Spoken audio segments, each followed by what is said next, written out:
The Adventures of Sherlock Holmes. The Adventure of the Blue Carbuncle. By Arthur Conan Doyle. I had called upon my friend Sherlock Holmes upon the second morning after Christmas with the intention of wishing him the compliments of the season. He was lounging upon the sofa in a purple dressing gown, a pipe rack within his reach upon the right, and a pile of crumpled morning papers, evidently newly studied, near at hand. Beside the couch was a wooden chair, and on the angle of the back hung a very seedy and disreputable hard felt hat, much the worse for wear, and cracked in several places. A lens and a forceps lying upon the seat of the chair suggested that the hat had been suspended in this manner for the purpose of examination. "You are engaged," said I. "Perhaps I interrupt you." "Not at all. I am glad to have a friend with whom I can discuss my results. The matter is a perfectly trivial one." He jerked his thumb in the direction of the old hat, "but there are points in connection with it which are not entirely devoid of interest, and even of instruction." I seated myself in his armchair and warmed my hands before his crackling fire, for a sharp frost had set in, and the windows were thick with the ice crystals. "I suppose," I remarked, "that, homely as it looks, this thing has some deadly story linked onto it, that it is the clue which will guide you in the solution of some mystery and the punishment of some crime." No crime," said Sherlock Holmes, laughing. "Only one of those whimsical little incidents which will happen when you have 4 million human beings all jostling each other within the space of a few square miles. Amid the action and reaction of so dense a swarm of humanity, every possible combination of events may be expected to take place, and many a little problem will be presented which may be striking and bizarre without being criminal. We have already had experience of such. So much so," I remarked, "that of the last 6 cases which I have added to my notes, 3 have been entirely free of any legal crime." "Precisely. You allude to my attempt to recover the Irene Adler papers, to the singular case of Miss Mary Sutherland, and to the adventure of the man with the twisted lip. Well, I have no doubt that this small matter will fall into the same innocent category. You know Peterson, the commissionaire?" "Yes." "It is to him that this trophy belongs." "It is his hat." No, he found it. Its owner is unknown. I beg that you will look upon it not as a battered billycock, but as an intellectual problem. And first as to how it came here. It arrived upon Christmas morning in company with a good fat goose, which is, I have no doubt, roasting at this moment in front of Peterson's fire. The facts are these: about 4 o'clock on Christmas morning, Peterson, who, as you know, is a very honest fellow, was returning from some small jollification and was making his way homeward down Tottenham Court Road. In front of him he saw, in the gaslight, a tallish man walking with a slight stagger and carrying a white goose slung over his shoulder. As he reached the corner of Good Street, a row broke out between this stranger and a little knot of roughs. One of the latter knocked off the man's hat, on which he raised his stick to defend himself, and swinging it over his head, smashed the shop window behind him. Peterson had rushed forward to protect the stranger from his assailants, but the man, shocked at having broken the window, and seeing an official-looking person in uniform rushing towards him, dropped his goose, took to his heels, and vanished amid the labyrinth of small streets which lie at the back of Tottenham Court Road. The roughs had also fled at the appearance of Peterson, so that he was left in possession of the field of battle, and also of the spoils of victory in the shape of this battered hat and a most unimpeachable Christmas goose, which surely he restored to their owner. My dear fellow, there lies the problem. It is true that for Mrs. Henry Baker was printed upon a small card which was tied to the bird's left leg, and it is also true that the initials H.B. are legible upon the lining of this hat, but as there are some thousands of Bakers, and some hundreds of Henry Bakers in this city of ours, it is not easy to restore lost property to any one of them. What, then, did Peterson do? He brought round both hat and goose to me on Christmas morning, knowing that even the smallest problems are of interest to me. The goose we retained until this morning, when there were signs that in spite of the slight frost, it would be well that it should be eaten without unnecessary delay. Its finder has carried it off, therefore, to fulfill the ultimate destiny of a goose, while I continue to retain the hat of the unknown gentleman who lost his Christmas dinner. Did he not advertise? No. Then, what clue could you have as to his identity? Only as much as we can deduce from his hat. precisely. But you are joking. What can you gather from this old battered felt? Here is my lens. You know my methods.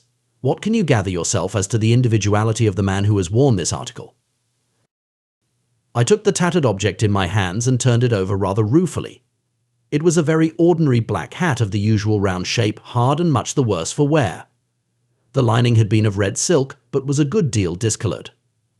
There was no maker's name, but, as Holmes had remarked, the initials HB were scrawled upon one side. It was pierced in the brim for a hat securer, but the elastic was missing. For the rest, it was cracked, exceedingly dusty, and spotted in several places, although there seemed to have been some attempt to hide the discoloured patches by smearing them with ink. "I can see nothing," said I, handing it back to my friend. "On the contrary, Watson, you can see everything. You fail, however, to reason from what you see. You are too timid in drawing your inferences." "Then pray tell me what it is that you can infer from this hat." He picked it up and gazed at it in the peculiar introspective fashion which was characteristic of him. It is perhaps less suggestive than it might have been. He remarked, "And yet there are a few inferences which are very distinct, and a few others which represent at least a strong balance of probability. That the man was highly intellectual is of course obvious upon the face of it, and also that he was fairly well-to-do within the last 3 years. Although he has now fallen upon evil days, he had foresight, but has less now than formerly, pointing to a moral retrogression, which, when taken with the decline of his fortunes, seems to indicate some evil influence, probably drink, at work upon him. This may account also for the obvious fact that his wife has ceased to love him." My dear Holmes. "He has, however, retained some degree of self-respect," he continued, disregarding my remonstrance. "He is a man who leads a sedentary life, goes out little, is out of training entirely, is middle-aged, has grizzled hair which he has had cut within the last few days, and which he anoints with lime cream. These are the more patent facts which are to be deduced from his hat. Also, by the way, that it is extremely improbable that he has gas laid on in his house." "You are certainly joking, Holmes?" "Not in the least.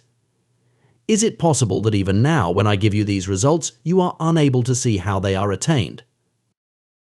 "I have no doubt that I am very stupid, but I must confess that I am unable to follow you. For example, how did you deduce that this man was intellectual?" For answer, Holmes clapped the hat upon his head. It came right over the forehead and settled upon the bridge of his nose. "It is a question of cubic capacity," said he. "A man with so large a brain must have something in it." "The decline of his fortunes, then." "This hat is 3 years old. These flat brims curled at the edge came in then. It is a hat of the very best quality. Look at the band of ribbed silk and the excellent lining. If this man could afford to buy so expensive a hat 3 years ago and has had no hat since, then he has assuredly gone down in the world." "Well, that is clear enough, certainly. But how about the foresight and the moral retrogression?" Sherlock Holmes laughed.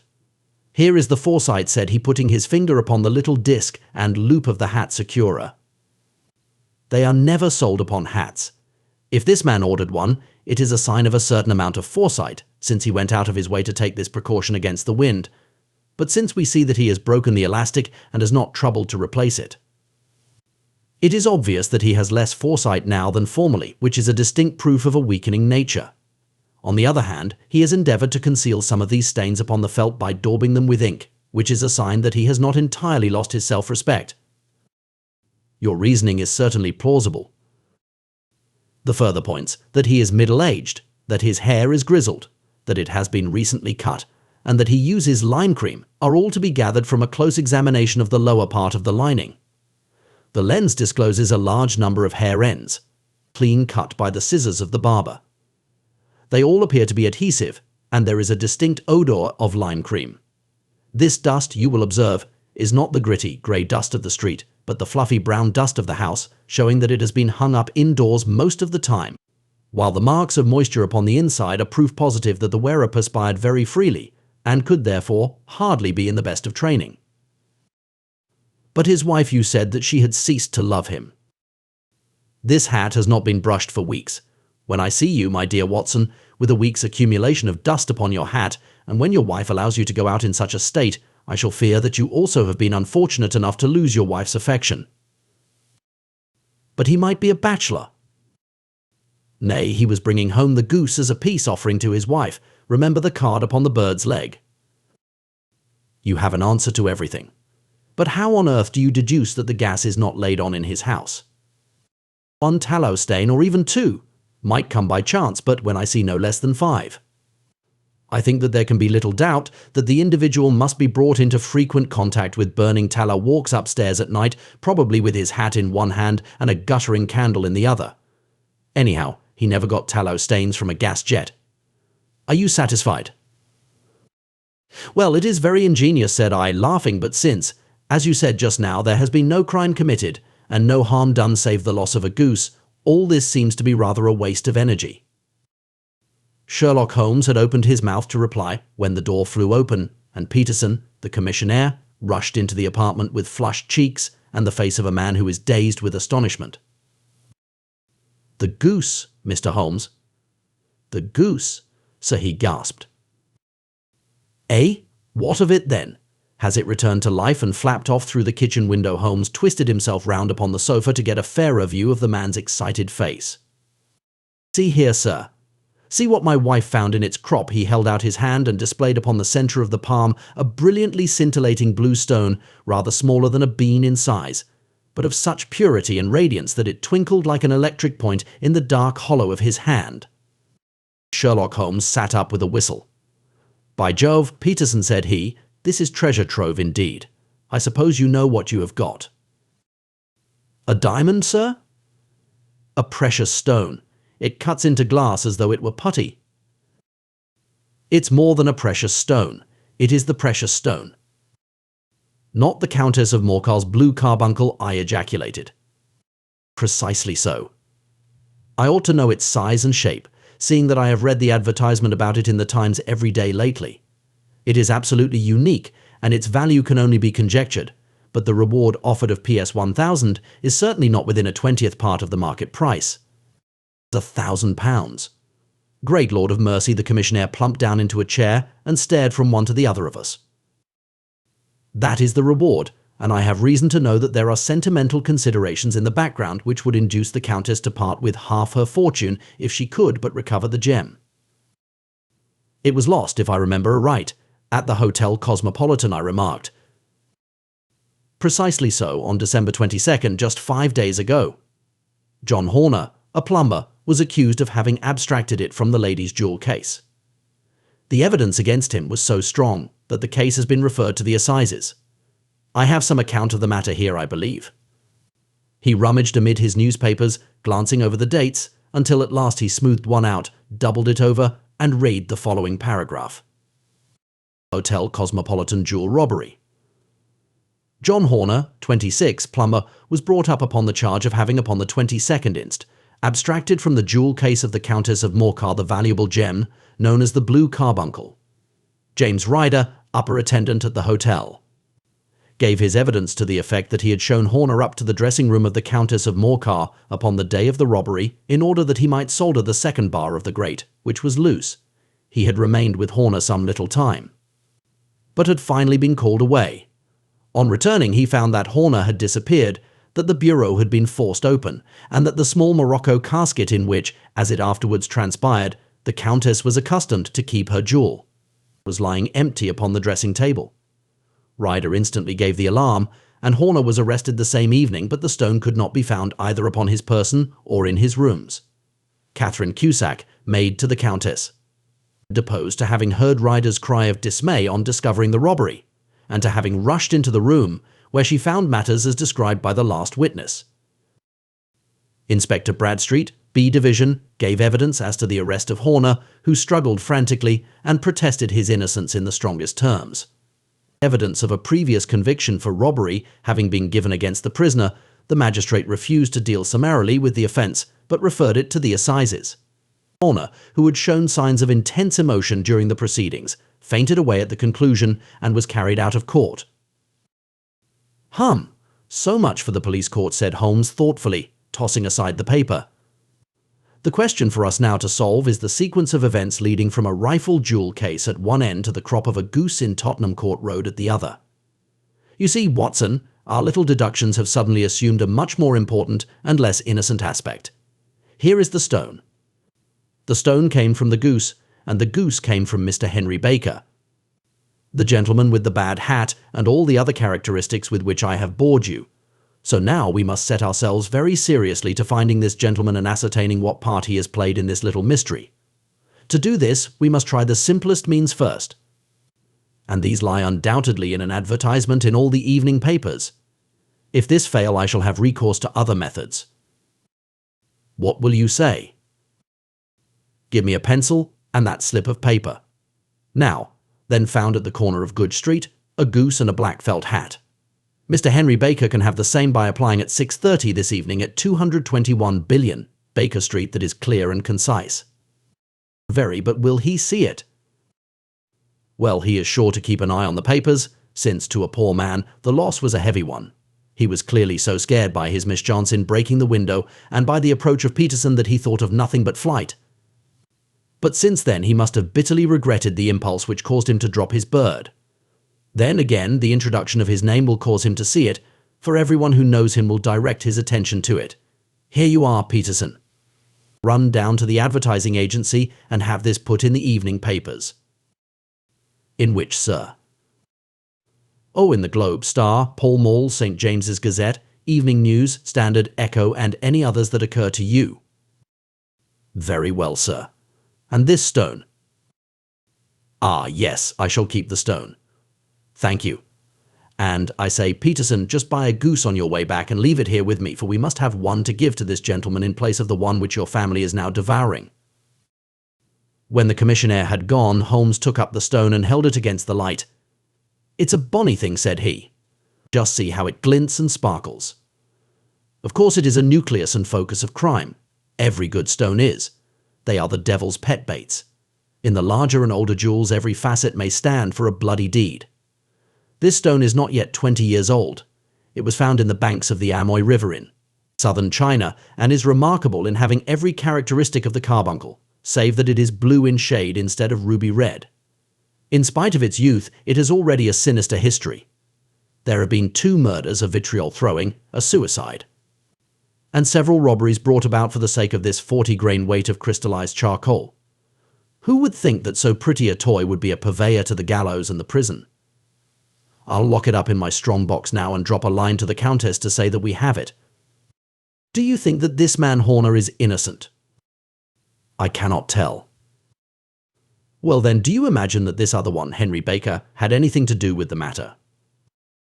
It is, I think, much more likely that Henry Baker is an absolutely innocent man who had no idea that the bird which he was carrying was of considerably more value than if it were made of solid gold. That, however, I shall determine by a very simple test if we have an answer to our advertisement. And you can do nothing until then. Nothing. In that case, I shall continue my professional round. But I shall come back in the evening at the hour you have mentioned, for I should like to see the solution of so tangled a business. Very glad to see you. I dine at 7. There is a woodcock, I believe. By the way, in view of recent occurrences, perhaps I ought to ask Mrs. Hudson to examine its crop. I had been delayed at a case, and it was a little after 6:30 when I found myself in Baker Street once more. As I approached the house, I saw a tall man in a Scotch bonnet, with a coat which was buttoned up to his chin, waiting outside in the bright semicircle which was thrown from the fanlight. Just as I arrived, the door was opened, and we were shown up together to Holmes' room. Mr. Henry Baker, I believe, said he, rising from his armchair and greeting his visitor with the easy air of geniality which he could so readily assume. Pray take this chair by the fire, Mr. Baker. It is a cold night, and I observe that your circulation is more adapted for summer than for winter. Ah, Watson, you have just come at the right time. Is that your hat, Mr. Baker? Yes, sir, that is undoubtedly my hat. He was a large man with rounded shoulders, a massive head, and a broad, intelligent face, sloping down to a pointed beard of grizzled brown. A touch of red in nose and cheeks, with a slight tremor of his extended hand, recalled Holmes' surmise as to his habits. His rusty black frock coat was buttoned right up in front, with the collar turned up, and his lank wrists protruded from his sleeves without a sign of cuff or shirt. He spoke in a slow staccato fashion, choosing his words with care, and gave the impression generally of a man of learning and letters who had had ill usage at the hands of fortune. "We have retained these things for some days," said Holmes, "because we expected to see an advertisement from you giving your address. I am at a loss to know now why you did not advertise." Our visitor gave a rather shamefaced laugh. "Shillings have not been so plentiful with me as they once were," he remarked. "I had no doubt that the gang of roughs who assaulted me had carried off both my hat and the bird. I did not care to spend more money in a hopeless attempt at recovering them. Very naturally. By the way, about the bird, we were compelled to eat it." To eat it, our visitor half rose from his chair in his excitement. "Yes, it would have been of no use to anyone had we not done so. But I presume that this other goose upon the sideboard, which is about the same weight and perfectly fresh, will answer your purpose equally well." "Oh, certainly, certainly," answered Mr. Baker with a sigh of relief. "Of course, we still have the feathers, legs, crop, and so on of your own bird, so if you wish." The man burst into a hearty laugh. "They might be useful to me as relics of my adventure," said he, "but beyond that I can hardly see what use the disjecta member of my late acquaintance are going to be to me. No, sir, I think that with your permission, I will confine my attentions to the excellent bird which I perceive upon the sideboard." Sherlock Holmes glanced sharply across at me with a slight shrug of his shoulders. "There is your hat, then, and there your bird," said he. "By the way, would it bore you to tell me where you got the other one from? I am somewhat of a fowl fancier, and I have seldom seen a better-grown goose." "Certainly, sir," said Baker, who had risen and tucked his newly gained property under his arm. "There are a few of us who frequent the Alpha Inn near the museum. We are to be found in the museum itself during the day, you understand. This year our good host, Windigate by name, instituted a goose club, by which, on consideration of some few pence every week, we were each to receive a bird at Christmas. My pence were duly paid, and the rest is familiar to you. I am much indebted to you, sir, for a Scotch bonnet is fitted neither to my years nor my gravity." With a comical pomposity of manner, he bowed solemnly to both of us and strode off upon his way. "So much for Mr. Henry Baker," said Holmes when he had closed the door behind him. "It is quite certain that he knows nothing whatever about the matter. Are you hungry, Watson?" "Not particularly." "Then I suggest that we turn our dinner into a supper and follow up this clue while it is still hot." "By all means." It was a bitter night, so we drew on our ulsters and wrapped cravats about our throats. Outside, the stars were shining coldly in a cloudless sky, and the breath of the passers-by blew out into smoke like so many pistol shots. Our footfalls rang out crisply and loudly as we swung through the Doctor's Quarter, Wimpole Street, Harley Street, and so through Wigmore Street into Oxford Street. In a quarter of an hour, we were in Bloomsbury at the Alpha Inn, which is a small public house at the corner of one of the streets which runs down into Holborn. Holmes pushed open the door of the private bar and ordered 2 glasses of beer from the ruddy-faced, white-aproned landlord. "Your beer should be excellent if it is as good as your geese," said he. "My geese?" The man seemed surprised. "Yes, I was speaking only half an hour ago to Mr. Henry Baker, who was a member of your goose club." "Ah, yes, I see. But you see, sir, them's not our geese." "Indeed. Whose, then?" "Well, I got the 2 dozen from a salesman in Covent Garden." "Indeed. I know some of them. Which was it?" "Breckenridge is his name." "Ah, I don't know him. Well, here's your good health, landlord, and prosperity to your house. Good night." "Now for Mr. Breckenridge," he continued, buttoning up his coat as we came out into the frosty air. "Remember, Watson, that though we have so homely a thing as a goose at one end of this chain, we have at the other a man who will certainly get 7 years penal servitude unless we can establish his innocence. It is possible that our inquiry may but confirm his guilt, but, in any case, we have a line of investigation which has been missed by the police and which a singular chance has placed in our hands. Let us follow it out to the bitter end. Faces to the south, then, and quick march." We passed across Holborn, down Endell Street, and so through a zigzag of slums to Covent Garden Market. One of the largest stalls bore the name of Breckenridge upon it, and the proprietor, a horsey-looking man with a sharp face and trim-side whiskers, was helping a boy to put up the shutters. "Good evening." "It's a cold night," said Holmes. The salesman nodded and shot a questioning glance at my companion. "Sold out of geese, I see," continued Holmes, pointing at the bare slabs of marble. "Let you have 500 tomorrow morning." "That's no good." "Well, there are some on the stall with the gas flare." "Ah, but I was recommended to you." "Who by?" "The landlord of the Alpha." "Oh, yes, I sent him a couple of dozen." "Fine birds they were, too. Now, where did you get them from?"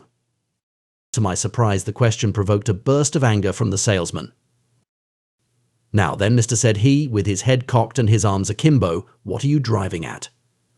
Let's have it straight now." "It is straight enough. I should like to know who sold you the geese which you supplied to the Alpha." "Well then, I shan't tell you." "So now—" "Oh, it is a matter of no importance, but I don't know why you should be so warm over such a trifle." "Warm? You'd be as warm, maybe, if you were as pestered as I am. When I pay good money for a good article, there should be an end of the business. But it's where are the geese and who did you sell the geese to and what will you take for the geese? One would think they were the only geese in the world, to hear the fuss that is made over them." "Well, I have no connection with any other people who have been making inquiries," said Holmes carelessly. "If you won't tell us the bet is off, that is all. But I'm always ready to back my opinion on a matter of fowls, and I have a fiver on it that the bird I ate is country bred." "Well then, you've lost your fiver, for it's town bred," snapped the salesman. "It's nothing of the kind." "I say it is." "I don't believe it." "Do you think you know more about fowls than I, who have handled them ever since I was a nipper? I tell you, all those birds that went to the Alpha were town bred." "You'll never persuade me to believe that." "Will you bet, then?" "It's merely taking your money, for I know that I am right, but I'll have a sovereign on with you just to teach you not to be obstinate." The salesman chuckled grimly. "Bring me the books, Bill," said he. The small boy brought round a small thin volume and a great greasy-backed one, laying them out together beneath the hanging lamp. "Now then, Mr. Cockshaw," said the salesman, "I thought that I was out of geese, but before I finish you'll find that there is still one left in my shop. You see this little book? Well, that's the list of the folk from whom I buy. Do you see? Well then, here on this page are the country folk, and the numbers after their names are where their accounts are in the big ledger. Now then, you see this other page in red ink? Well, that is a list of my town suppliers. Now, look at that third name. Just read it out to me. Mrs. Oakshott, 117, Brixton Road, -249 Red Holmes. Quite so. Now turn that up in the ledger." Holmes turned to the page indicated. "Here you are, Mrs. Oakshott, 117, Brixton Road, egg and poultry supplier. Now then, what's the last entry? December 22nd. 24 geese at sevens. 6D. Quite so. There you are. And underneath. Sold to Mr. Windigate of the Alpha, at 12s. What have you to say now?" Sherlock Holmes looked deeply chagrined. He drew a sovereign from his pocket and threw it down upon the slab, turning away with the air of a man whose disgust is too deep for words. A few yards off he stopped under a lamp-post and laughed in the hearty, noiseless fashion which was peculiar to him. "When you see a man with whiskers of that cut and the pink-on protruding out of his pocket, you can always draw him by a bet," said he. "I dare say that if I had put PS 100 down in front of him, that man would not have given me such complete information as was drawn from him by the idea that he was doing me on a wager. Well, Watson, we are, I fancy, nearing the end of our quest. And the only point which remains to be determined is whether we should go on to this Mrs. Oakshott tonight, or whether we should reserve it for tomorrow. It is clear from what that surly fellow said that there are others besides ourselves who are anxious about the matter, and I should." His remarks were suddenly cut short by a loud hubbub which broke out from the stall which we had just left. Turning round, we saw a little rat-faced fellow standing in the centre of the circle of yellow light which was thrown by the swinging lamp, while Breckenridge, the salesman, framed in the door of his stall, was shaking his fists fiercely at the cringing figure. "I've had enough of you and your geese," he shouted. "I wish you were all at the devil together. If you come pestering me any more with your silly talk, I'll set the dog at you. You bring Mrs. Oakshott here and I'll answer her, but what have you to do with it? Did I buy the geese off you?" "No, but one of them was mine all the same," whined the little man.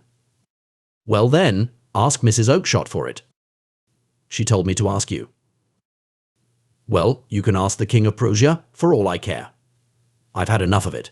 Get out of this," he rushed fiercely forward, and the inquirer flitted away into the darkness. "Hey."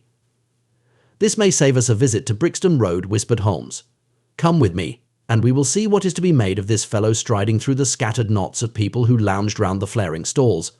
My companion speedily overtook the little man and touched him upon the shoulder. He sprang round, and I could see in the gaslight that every vestige of colour had been driven from his face. "Who are you, then? What do you want?" he asked in a quavering voice.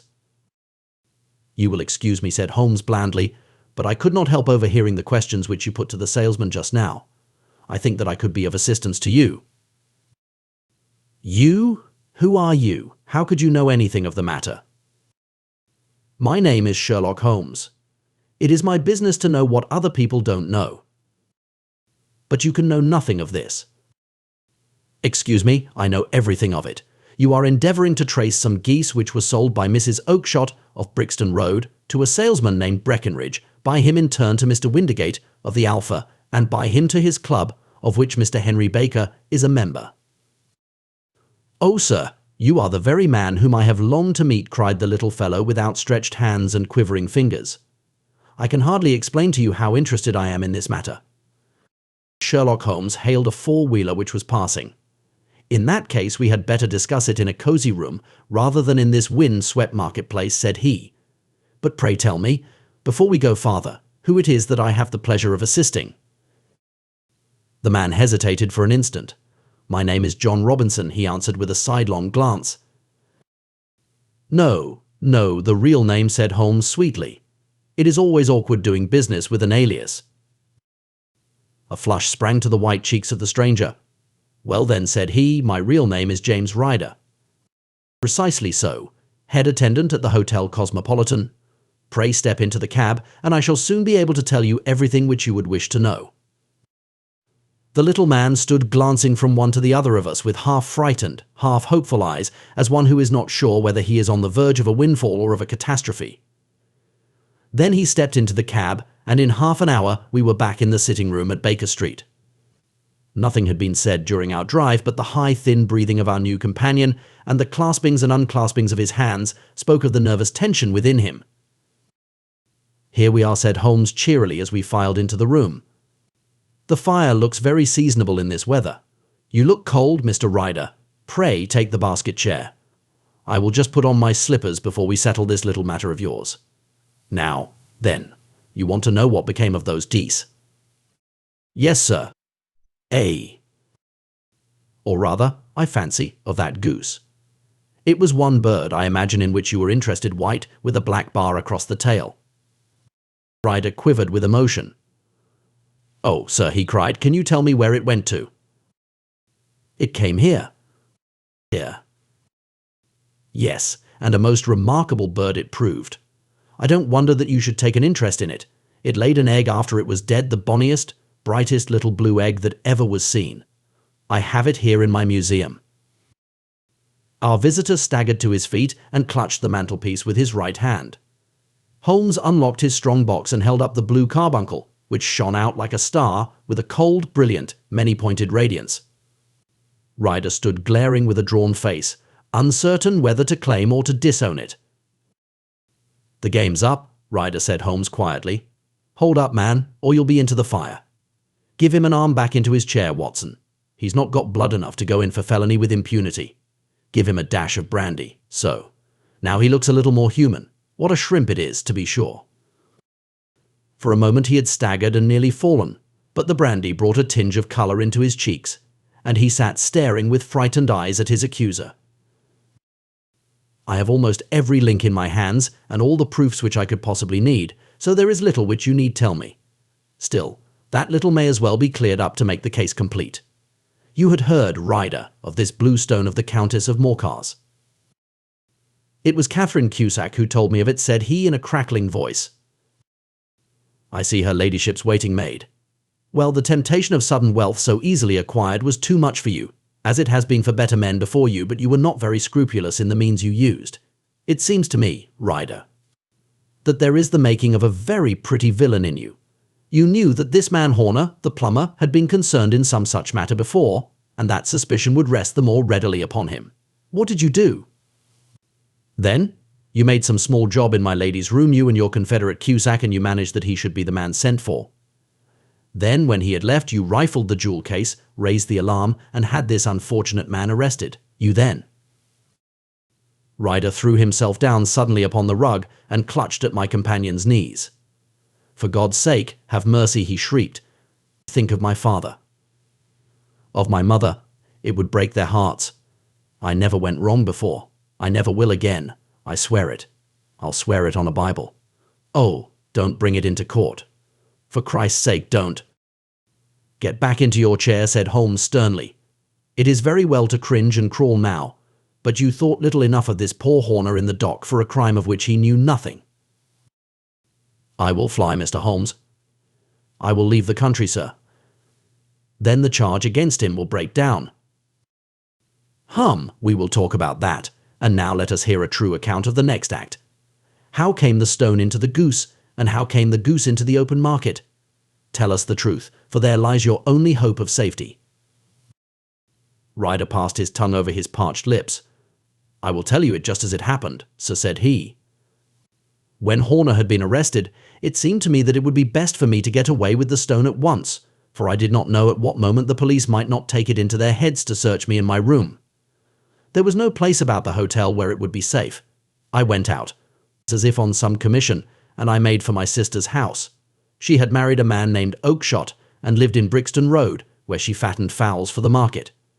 All the way there every man I met seemed to me to be a policeman or a detective, and for all that it was a cold night. The sweat was pouring down my face before I came to the Brixton Road. My sister asked me what was the matter, and why I was so pale, but I told her that I had been upset by the jewel robbery at the hotel. Then I went into the backyard and smoked a pipe and wondered what it would be best to do. I had a friend once called Maudsley who went to the bad and has just been serving his time in Pentonville. One day he had met me and fell into talk about the ways of thieves and how they could get rid of what they stole. I knew that he would be true to me, for I knew one or two things about him, so I made up my mind to go right on to Kilburn, where he lived, and take him into my confidence. He would show me how to turn the stone into money, but how to get to him in safety. I thought of the agonies I had gone through in coming from the hotel. I might at any moment be seized and searched, and there would be the stone in my waistcoat pocket. I was leaning against the wall at the time and looking at the geese which were waddling about round my feet, and suddenly an idea came into my head which showed me how I could beat the best detective that ever lived. My sister had told me some weeks before that I might have the pick of her geese for a Christmas present, and I knew that she was always as good as her word. I would take my goose now, and in it I would carry my stone to Kilburn. There was a little shed in the yard, and behind this I drove one of the birds, a fine big one, white, with a barred tail. I caught it, and prying its bill open, I thrust the stone down its throat as far as my finger could reach. The bird gave a gulp, and I felt the stone pass along its gullet and down into its crop. But the creature flapped and struggled, and out came my sister to know what was the matter. As I turned to speak to her, the brute broke loose and fluttered off among the others. "Whatever were you doing with that bird?" Jem says she. "Well," said I, "you said you'd give me one for Christmas, and I was feeling which was the fattest." "Oh," says she, "we've set yours aside for you, Jem's bird, we call it. It's the big white one over yonder. There's 26 of them, which makes one for you and one for us, and 2 dozen for the market." "Thank you, Maggie," says I, "but if it is all the same to you, I'd rather have that one I was handling just now." "The other is a good 3 pound heavier," said she, "and we fattened it expressly for you." "Never mind. I'll have the other, and I'll take it now," said I. "Oh, just as you like," said she, a little huffed. "Which is it you want, then?" "That white one with the barred tail, right in the middle of the flock." "Oh, very well. Kill it and take it with you." Well, I did what she said, Mr. Holmes, and I carried the bird all the way to Kilburn. I told my pal what I had done, for he was a man that it was easy to tell a thing like that to. He laughed until he choked, and we got a knife and opened the goose. My heart turned to water. For there was no sign of the stone, and I knew that some terrible mistake had occurred. I left the bird, rushed back to my sister's, and hurried into the backyard. There was not a bird to be seen there. "Where are they all?" Maggie, I cried. "Gone to the dealers, Jem." "Which dealers?"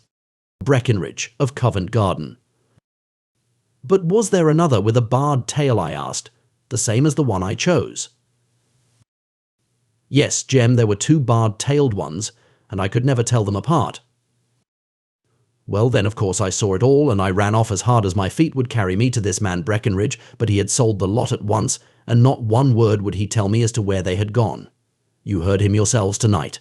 Well, he has always answered me like that. My sister thinks that I am going mad. Sometimes I think that I am myself. And now I am myself a branded thief, without ever having touched the wealth for which I sold my character. God help me! God help me! He burst into convulsive sobbing, with his face buried in his hands. There was a long silence, broken only by his heavy breathing and by the measured tapping of Sherlock Holmes' fingertips upon the edge of the table.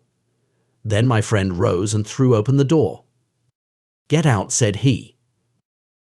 "What, sir?" "Oh, heaven bless you." No more words. "Get out." And no more words were needed. There was a rush, a clatter upon the stairs, the bang of a door, and the crisp rattle of running footfalls from the street. "After all, Watson," said Holmes, reaching up his hand for his clay pipe, "I am not retained by the police to supply their deficiencies. If Horner were in danger it would be another thing, but this fellow will not appear against him, and the case must collapse. I suppose that I am commuting a felony. But it is just possible that I am saving a soul. This fellow will not go wrong again, he is too terribly frightened. Send him to gaol now, and you make him a gaol bird for life. Besides, it is the season of forgiveness. Chance has put in our way a most singular and whimsical problem. And its solution is its own reward. If you will have the goodness to touch the bell, Doctor, we will begin another investigation, in which also a bird will be the chief feature." The end. Best audiobooks for free hopes that you have enjoyed this production of The Adventure of the Blue Carbuncle by Arthur Conan Doyle. This narrative is the 7th of a compendium of 12 Sherlock Holmes cases, each standing as their own short story, as published in The Adventures of Sherlock Holmes. Please subscribe to our channel on YouTube and Rumble, as your subscription is the support we need to create more great free content.